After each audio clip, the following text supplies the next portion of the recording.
د قیامت د نشانیانو په حواله سره رسول الله صلی الله علیه وسلم مختلفي نشانیان کولې. په حدیث شریف کې راځي رسول الله صلی الله علیه وسلم فرمایي چې تر هغه وخت پورې قیامت نه قائم کیږي چې تر څو پورې په مشرق کې زلزلہ نه راغلي، په مغرب کې زلزلہ نه راغلي، او په بحیره عرب کې زلزلہ نه راغلي. او د هغې نه بعد د امام مهدی علیه السلام ظهور نه شوی، او د هغې نه بعد د حضرت عیسی علیه السلام نزول نه شوی. تر هغې وخت پورې قیامت نه نازل کیږي. حضرت امام مهدی علیه السلام څوک دی؟ حدیث شریف کې راځي چې نبی علیہ السلام فرمایي چې دا به زما په اهل بیت کې دي، یعنی زما چې نسل د حضرت فاطمه رضی الله تعالی عنها په اولاد کې بداوي، او د نوم بم چې کوم دی محمد وي، او د پلار نوم به عبد الله وي. دی به پیدا کېږي په مدینه کې، او د مدینې نه بعد به بیا سکی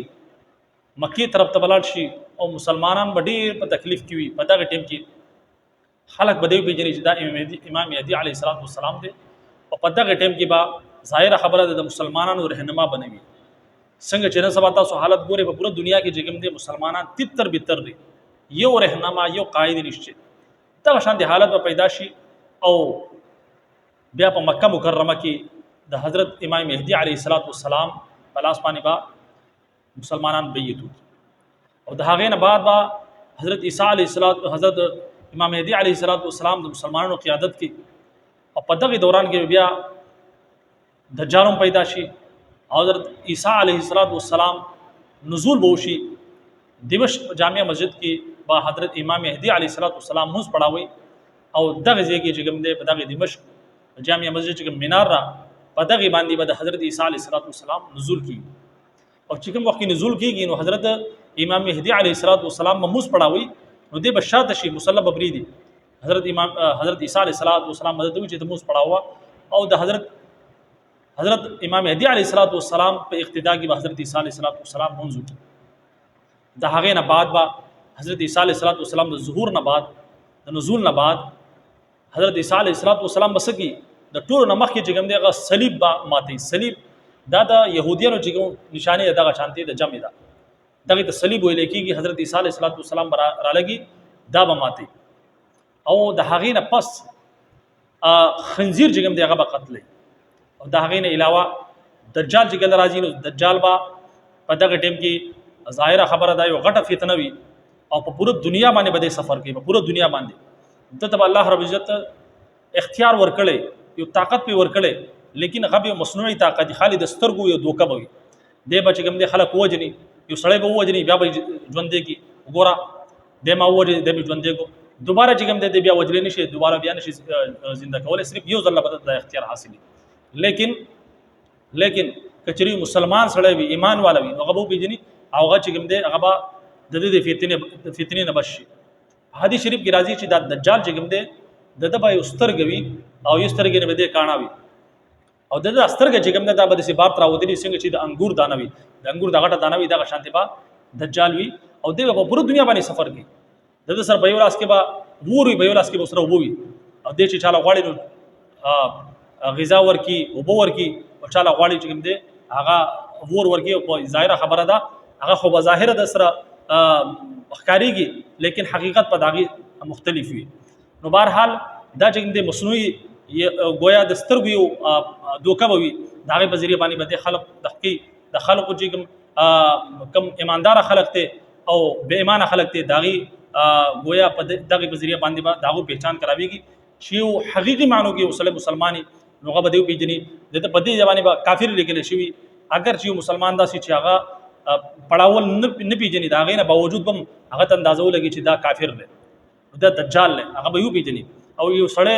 داسې وي چې هغه کمزور مسلمان وي، یا په دل کې ایمان، په زړه کې ایمان نه وي، براینا مسلمان وي، نو داسې خلک بیا په اسلامېږي. الله رب عزت زموږ تاسو د داسې فتنو نه زموږ تاسو حفاظت وکړي. بهرحال حضرت عیسی علیه السلام چې کوم دی هغه به د دې دغه قتل کې، دا دجال به بیا قتلوي، او د هغې نه بعد به د یاجوج ماجوج ظهور کېږي. یاجوج ماجوج چې کله راوځي په قرآن مجید کې هم دا ذکر دی، نو بیا حضرت ذوالقرنین چې کوم دی د هغو مخې ته دیوار کړلی، او هغه دیوار دومره مضبوط دی چې هغه دونه شي ماتولی، ډېر مضبوط دیوار یې کړلی. لیکن په قرب قیامت کې هغه دیوار به بیا مات کړل شي او دوی به بیا دی ځمکې ته راوځي او په کومه لارې باندې ځي نو تباهي به پیلاوي یعنی هر طرف ته چې کوم دی د انسانیت قتل عام وکړي او په سمندرونو باندې تیریږي نو د سمندرونو بالکل وچ کې داسې به وچ کې چې په هغې کې به د اوبو نومه نشان خطره به پاتې نشي دا به یو داسې غټه فتنه او د هغې نه بعد حضرت عیسی علیه السلام او نور چې مسلمانان دي حضرت عیسی علیه السلام سره هغه به یو غر ته وخېږي هلته کې به فنا وغواړي د الله رب عزت نه او بیا چې کوم دی به حضرت عیسی علیه السلام به دغه یاجوج ماجوج لپاره چې کوم دی به دعا وکړي نو هغه چې کوم دی یو خاص کیړه به وي د هغې په ذریعه باندې به د هغو قتل عام وشي دا ځمکه به ترې ډکه شي بیا به الله رب عزت هغه دعا وکړي نو هغه به د هغې صفایي به الله رب عزت وکړي د ځمکې نه به یې لرې کړي نو بهرحال دغه شانتې دغه فتنه به بیا ختمه شي او د هغې نه بعد د پوره دنیا کې چې کوم دی اسلام به قایم شي او د هغې نه پس آخر کې بیا داسې شي 40 کالو پورې 40 کالو پورې به حضرت عیسی علیه السلام حکومت وي او په دې دنیا کې به بالکل امن وي د هغې نه بعد بیا څه وشي یو بیا به د هغې نه بعد داسې چلو شي چې په اسمان کې به یو لوګي پیدا شي او دا هغې لوګي سره ټول مسلمانان چې کوم دی هغه به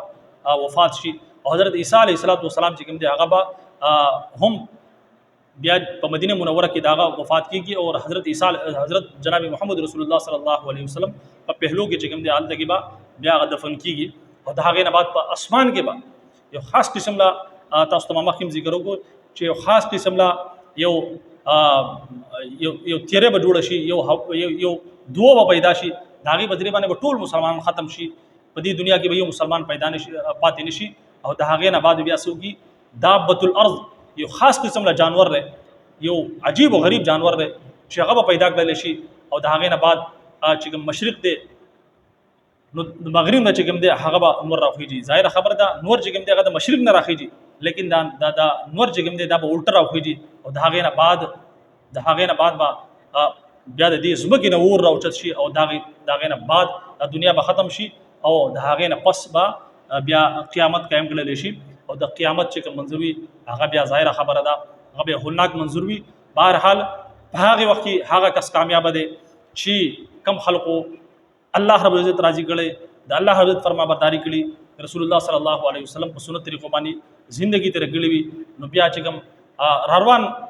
منازل دي هغه کې به کامیاب وي بهرحال د هر یو مسلمان لپاره هغه وخت قیامت دی چې کله د انسان نه روح د جسم نه وایستلی شي او د مړ شي نو گویا د لپاره قیامت قائم کړل شو لیکن بهرحال ډېر خلک په دغه حواله سره سوالات کوي چې قیامت نشانیان سین نو په دغه حواله سره په مختصرا انداز کې ماته ستا دغه پوره نشانیان